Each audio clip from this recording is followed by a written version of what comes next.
Halo, selamat sore saudara-saudara sekalian. Hari ini saya Rizanur Rahman, mewakili teman-teman saya. Hari ini kita akan membahas tentang salah satu kasus korupsi paling terbesar di Indonesia, yaitu kasus korupsi Jiwasraya.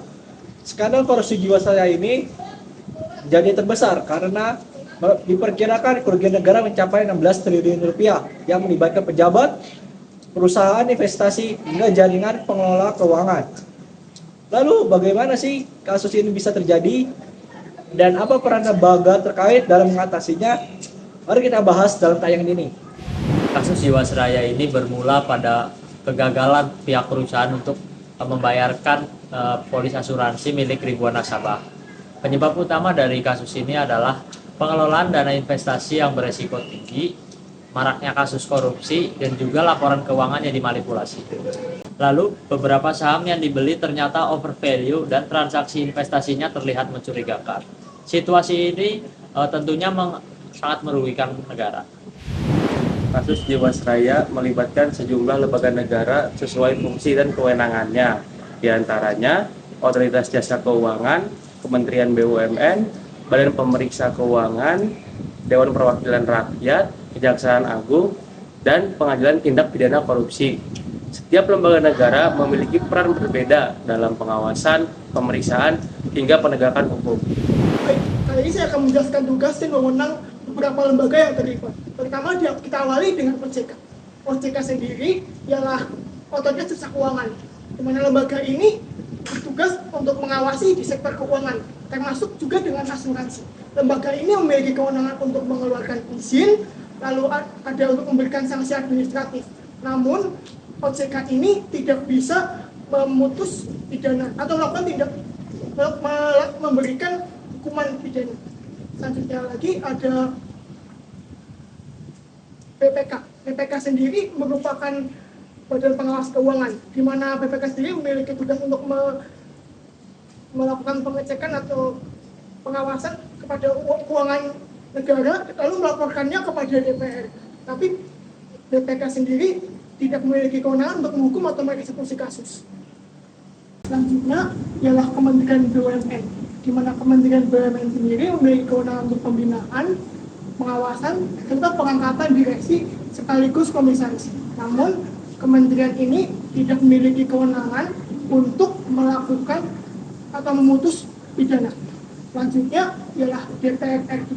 DPR RI sendiri memiliki tugas untuk memanggil pejabat tertentu untuk saran kebijakan. Namun DPR RI sendiri tidak bisa melakukan intervensi kepada proses penyidikan maupun proses pemutusan pengadilan. Oke, selanjutnya saya akan membahas tentang Kejaksaan Agung, di mana Kejaksaan Agung sendiri dalam tindak pidana korupsi memiliki tugas untuk melakukan penyelidikan, penyidikan, penuntutan, dan penyitaan. Namun, Kejaksaan Agung sendiri tidak memiliki kewenangan untuk menjatuhkan vonis.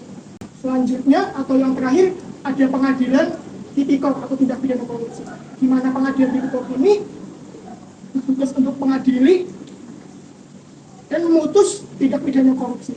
Namun, pengadilan ini atau Pengadilan Tindak Pidana Korupsi ini hanya dapat memutus berdasarkan dakwaan dan alat bukti.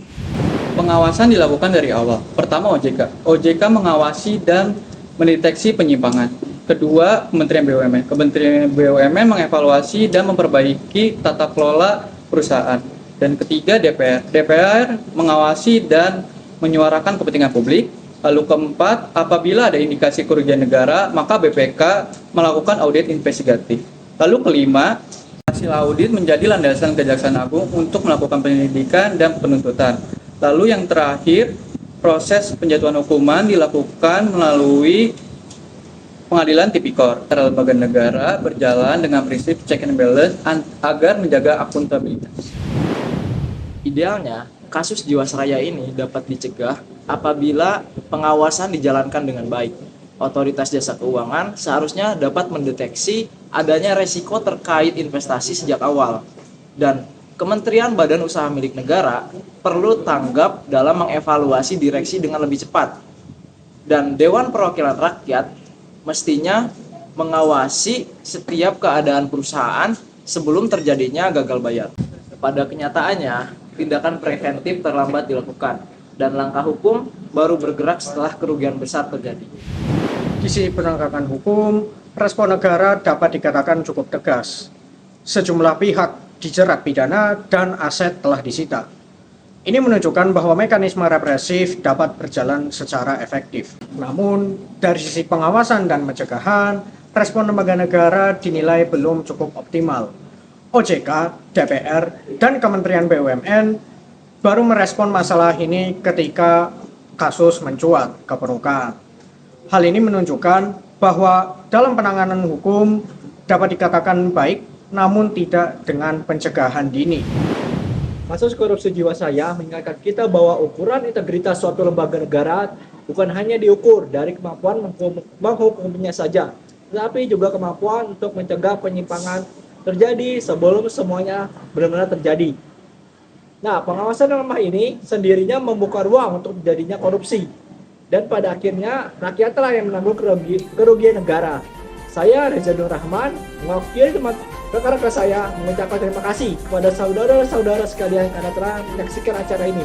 Sampai jumpa pada kesempatan berikutnya.